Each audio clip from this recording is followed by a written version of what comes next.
Enige vraag? Yes. Honourable Minister, thank you very much for a wonderful, not only the presentation, but the content of the presentation is really impressive. Something very close to my heart is the problem of fetal alcohol syndrome and births in South Africa.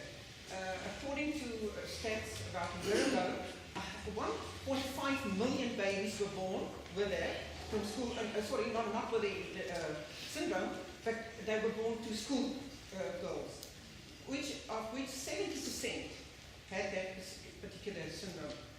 Now, the West Cape is much better off, but my question is... No, they're not. We're one of the worst. Yes, I know. In Gauteng it was 160,000. It's a lot of it. Now, about a week Gauteng's ago... double our size. A week ago, in a report, they mentioned that 9 million people in South Africa, out of the 51 million, are fetal alcohol syndrome people. Yeah, so what are the success rate of these people to become full, what do you call it, a human being with full potential? Okay. That is the one thing. And then what can you do to stop this? Because we as adults and as parents must take responsibility for the future of our children. If we just let them do what they want to do with their bodies, it's just not good enough. Yeah. So please tell me if you can. Thank you. Well, from a human point of view, and my father was a gynecologist, so I know a few things. The big issue, of course, is drinking. A woman, when she conceives, must not drink. Bottom line. Don't take the chance. Take it out of play. The same thing applies to drugs. So the responsibility begins with the mothers. So it's an advocacy program we should be investing in with mothers. And my view is that, and this is a personal view, it's got nothing to do with the Western Cape government. I would have social development looking after all pregnant mothers together with the Department of Health to make sure that they are properly, that they eat properly, number one. Number two, that they don't drink. Number three, that they don't have any interpersonal violence in their homes, which is far too prevalent in our society. And that they get sufficient exercise as mothers. If you do that, we will have more babies born with normal birth weights. If those children are born with normal birth weights, they actually will be more competitive. They say everyone's born equally. That's nonsense. That's pie in the sky. What happens after conception, the mother's behavior shapes the future of her child. And we need to get that message out to all of our mothers. And it really belongs not in education's field, it belongs in social development and health. But education has a role to play in communicating with parents. Because there are about 1 million children in the school system, and there should be then 1.5 million parents, taking 1.5 parents per child on average. So we do have that opportunity, and we do talk to our parents. We do communicate with our parents, but we need to do more. So thanks for the question. It's a tough question, but I would put more resources into prevention programs rather than curative programs. I want to give you another case study, and let me just reiterate and bring home what I found. I went, in August 2010, I went to the Range Primary School in Elsie's River in Cape Town. And I was there because I was checking on what the attendance rates were for the H1N1 flu virus, which was going around at that time. And I walked into a classroom which should have had, according to the register, 43 kids. In the class, I counted 36, so it's quite easy to know that 7 kids were off sick because of H1N1 flu virus in that class. But I counted the children. 28 out of the 36 had fetal alcohol syndrome features. And let me tell you, it's quite easy to pick them up once you know what to look for.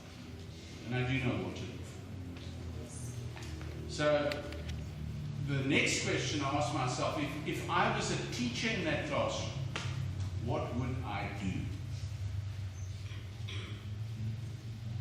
actually, the kindest thing you can do is to make sure that the 6+3, the 9 kids with potential, received your attention, and that the other kids were looked after as best as one could. But actually, they should be in a different stream somewhere else. That's the bottom line. And if our principals are going to use their own discretion to manage the system better, then no one is going to get into any disciplinary problems from me. I don't care what the regulations say. Because for me, it all goes about what's best for the child. So I hope you have answered your question. Thank you. Yes. Let's try that side. Thank you. A few questions from me, but I will be very short. The first one is a few years ago, 3-4 years ago, an idea of a technical high school in Temaletu was mooted. Is that still something that is still on the cards? That's the first question. The second one, are we able to measure in the Southern Cape or George specifically, kids who pass matric that go on to tertiary, that is university, and are we able to measure that they do actually after passing matric go to university from this area? Yes. And the last question, why do schools in the most previously disadvantaged, like your Temaletu, I know from the research that I've done, almost in the Southern Cape, why do they buy stationery, toilet paper, cleaning material from service providers in Cape Town? Is it a requirement that they do so and leave the economy where they will be contributing in their community? Thank you. Okay. Let me start with your second question first. We have a district management information system per school and per learner, so we know who has graduated with what. In other words, access to further study. So we have that information.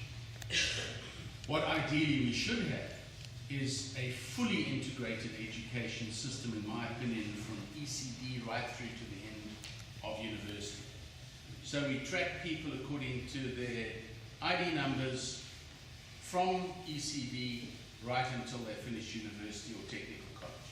That's what should happen. But we've got now a disjunct system because social development handles ECD, basic education 1 to 12, and then FET colleges and universities are now with higher education and training.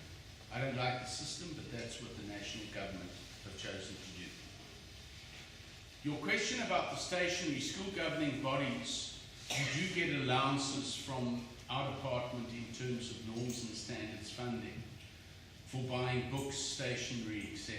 Normally, what happens is your school governing bodies procure, okay, for things like stationery. What we're doing is starting with our own purchasing at bulk prices to make that available to schools. But schools, because of you see the way education is put together in terms of the Constitution, national government prescribes policy, provincial government is a concurrent power and has the role of implementing that policy, and then school governing body is your third tier of government. It is the equivalent of your local government. So they determine from time to time what the policy should be. If you're worried about that, if you're worried about what's being paid, I can get you what the prices are in terms of specific stationery items available from the department. Because you don't want to, I would like to decentralize wherever there is capacity for decision making. I don't want to take power away from people. I would like to give power to people, provided they're able to do what they're meant to do. You don't delegate to people who don't have the capacity. That's not the right thing to do. So I think I've answered your question. As far as the technical high school in Tembeletu is concerned, we've put more emphasis into schools of skill. If you read my budget speech, you'll see how we've invested in schools of skill. But there's been such an explosion of growth with housing, we need a high school in that area. And although technical high school, there's a need in this area, we can't locate it there because the primary need is for public ordinary school. Okay.